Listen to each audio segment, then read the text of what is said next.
kayo para sa sarili nyo. Huwag nyong ibigay lahat sa pamilya. Kasi hindi kayo nakakasiguro na pag tumanda kayo at wala na kayong pera, aalagaan kayo ng mga yan. Katulad ng nangyari sa akin, nung wala na akong pera, halos kaaway na ang turing sa akin. Parang ang sama-sama ko na.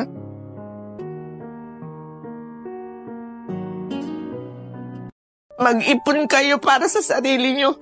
Huwag nyong ibigay lahat sa pamilya.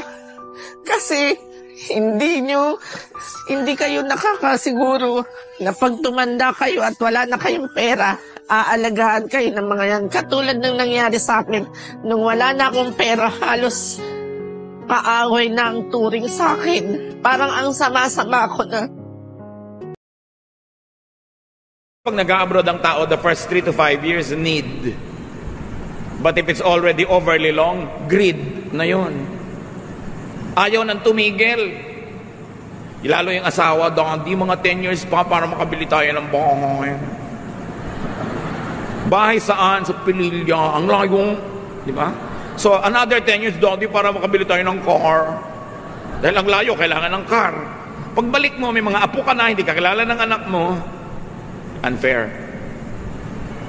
So, kailangan matitino yung mga naiiwan kay husband o wife. Magtipid, magnegosyo, huwag gasan ng gastang akala mo ninang sa lahat ng kasalan. No? Samantalang naghihirap yung asawa abroad, ang mga anak naman, tatlo cellphone. Yung puro gastos dito, gastos doon, hindi na nare-realize ang hirap ng magulang. Alam nga namang idain pa sa inyo yung hirap. Alam nga namang magpa-picture siya na butil-butil ang pawis dito at kumakain na sardinas. Siyempre, ang picture niya lagi yung outing. Pero pag nag-abroad ang tao, the first